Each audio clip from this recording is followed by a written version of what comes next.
क्या आपको पता है भारत में भी 5 से 10 साल तक लिथियम आयन बैटरीज डोमिनेट करने वाली हैं, लेकिन उसके बाद क्या होगा, यानी कि फ्यूचर क्या है। दुनिया भर के तमाम बड़े देश इस भविष्य की टेक्नोलॉजी पर काम करना उन्होंने शुरू कर दिया है। आइए समझते हैं विस्तार से इस फ्यूचर की टेक्नोलॉजी को। नमस्कार, मैं हूं अविराज और आप देख रहे हैं राइजिंग भारत। इमेजिन करिए, जब हर रोज आप घर से बाहर निकलते हैं तो सांस लेना कितना मुश्किल होता है। बच्चे मास्क पहनकर स्कूल जाते हैं, फिर भी खांसी और एलर्जी का शिकार हो जाते हैं। बूढ़े लोग तो अपने घर की बालकनी से सिर्फ धुआं और पॉल्यूशन ही देख पाते हैं। ताज़ी और साफ हवा तो मानो आज हम सबके लिए एक ख्वाब बन चुकी है। हमारे शहरों की ये हकीकत है, पॉल्यूशन ने हमारी जिंदगी को जहर बना दिया है।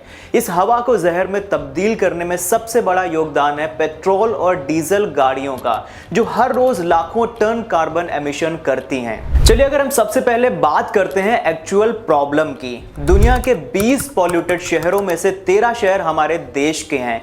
आप कल्पना करके देखिए ये कितना ज्यादा दुखद है। और इस सब का एक बड़ा कारण है पेट्रोल और डीजल वाली गाड़ियां। हर रोज लाखों गाड़ियां सड़कों पर फर्राटे मारते हुए नजर आती हैं, जो इस वातावरण को जहर बना रही हैं। हर कोई अपनी खुद की गाड़ी में घूमना चाहता है। दिखावे की होड़ में वो भूल जाता है कि उनके इस शौक का खामियाजा इस पूरे देश को भुगतना पड़ेगा। और हम दिल्ली वाले हर रोज मर रहे हैं इस जहरीली हवा में सांस लेकर। समस्या को कोसने से कुछ नहीं होगा। आपके पास दो ऑप्शन है, या तो लोग गाड़ियां चलाना बंद कर दें, या फिर हम ऐसे फ्यूल की तरफ जाएं जिससे कार्बन एमिशन ना हो और हमारा वातावरण जहर होने से बच जाए। इलेक्ट्रिक व्हीकल्स एक क्लीन ऑप्शन है हमारे पास, जिससे धुआं नहीं होता। अगर धुआं नहीं होगा तो पॉल्यूशन नहीं होगा, लेकिन प्रॉब्लम एडॉप्शन की है। आप बताइए कितने ही लोग ईवी का इस्तेमाल करते हैं। 2024 में भारत में सिर्फ 2% लोगों ने ही ईवी गाड़ियां खरीदी। अब यहां सवाल आता है कि लोग क्यों नहीं खरीद रहे हैं इलेक्ट्रिक व्हीकल्स। आखिर वजह क्या है? वजह यह है कि लोगों को बैटरी पर भरोसा नहीं है। रेंज बहुत ज्यादा नहीं है, बैटरी चार्ज होने में बहुत ज्यादा वक्त लगता है, और इन सब के अलावा कभी कभी तो इलेक्ट्रिक गाड़ियों में आग लगने का डर भी रहता है। अब इसका सॉल्यूशन क्या है? क्योंकि हमें लगातार काम करते रहना होता है और खामियों को सुधारना भी होता है। अभी तो फिलहाल इस सब का एक ही सॉल्यूशन है, सॉलिड स्टेट बैटरीज। आप सोच रहे होंगे कि हमने अभी तो ढंग से ईवीज ही नहीं अडॉप्ट की थी और ये नया अपडेट क्या आ गया। सॉलिड स्टेट बैटरीज, अगर आसान शब्दों में बोलूं तो ये एक ऐसी बैटरी है जो पुरानी लिथियम आयन बैटरी जैसी ही है, बस इसमें लिक्विड की जगह सॉलिड मटेरियल होता है, जैसे सेरेमिक, ग्लास या पॉलीमर्स। इसके 3 मेन पार्ट्स होते हैं, lithium metal anode, solid electrolyte और कैथोड, जो लिथियम बेस्ड ऑक्साइड या सल्फाइड से बनता है। आई थिंक आप लोगों के लिए ये थोड़ा सा डिफिकल्ट हो रहा होगा। चलिए मैं इसको थोड़ा सा और ब्रेक करके आसान भाषा में समझाता हूं। देखिए, जब बैटरी चार्ज होती है तो लिथियम आयंस कैथोड से एनोड तक सॉलिड इलेक्ट्रोलाइट के जरिए ट्रेवल करते हैं, और जब डिस्चार्ज होती है, मतलब जब आप गाड़ी चलाते हो, तो आयंस एनोड से वापस कैथोड तक आते हैं और एनर्जी निकलती है, जिससे गाड़ी को पावर मिलती है। ये सॉलिड इलेक्ट्रोलाइट इलेक्ट्रॉन को रोकता है ताकि एनर्जी वेस्ट ना हो और लिथियम आयंस आसानी से फ्लो कर सकें। अब इससे होता यह है कि बैटरी सेफ और पावरफुल बन जाती है। अब आपको नॉर्मली पता चल गया कि सॉलिड स्टेट बैटरीज होती क्या है और ये काम कैसे करती है, ठीक है। अब हमारे लिए यह जानना इंपॉर्टेंट है कि सॉलिड स्टेट बैटरीज के फायदे क्या हैं। देखिए, सबसे पहला और इंपॉर्टेंट फायदा है इन बैटरीज की रेंज ज्यादा है, क्योंकि सॉलिड स्टेट बैटरीज में एनर्जी रेंज ज्यादा है। मतलब ये बैटरीज छोटे साइज में भी ज्यादा पावर स्टोर कर सकती हैं। अभी अमेरिका की जो टॉप ईवी है वो एक बार चार्ज करने में 824 किलोमीटर तक चलती है, लेकिन सॉलिड स्टेट बैटरीज के साथ यह डिस्टेंस बढ़ के 1207 किलोमीटर तक हो सकती है। अभी आजकल जो ईवीज चल रही हैं उनके 20 से 30 मिनट उनको चार्ज होने में लगते हैं। 0 से 80% तक चार्ज होने की मैं बात कर रहा हूं, लेकिन सॉलिड स्टेट बैटरीज मात्र 10 मिनट में ही चार्ज हो जाएंगी। तो ये बड़ी समस्या थी कि ईवीज गाड़ियों में बैटरी को चार्ज करने में काफी ज्यादा वक्त लगता है, तो ये समस्या भी हल होने वाली है।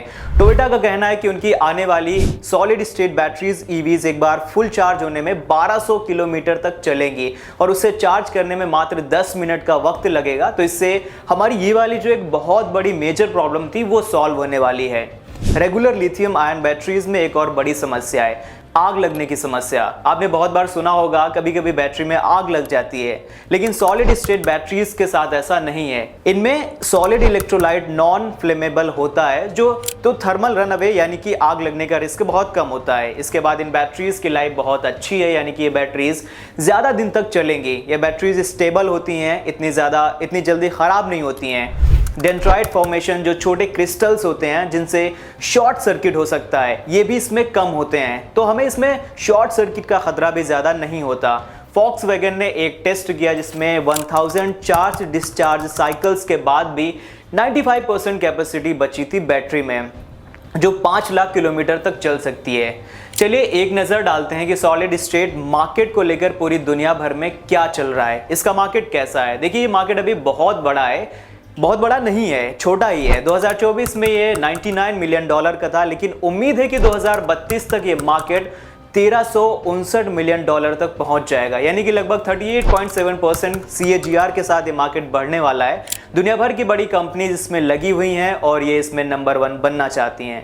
In the United states, Quantum-Scope, a company backed by Volkswagen, has made headlines with its promise of achieving 80% of the battery's capacity after 800 charge cycles, with commercial viability expected by 2025. Another American company, Solid Power, which is backed by Ford and BMW, is also scanning its production efforts. Japan में Toyota 2027 से 28 तक solid state batteries वाली electric vehicles लाने का plan कर रहा है और प्रोटोटाइप भी बना चुका है। Panasonic is also deep in research and development, looking to capitalize on the future of solid state technology.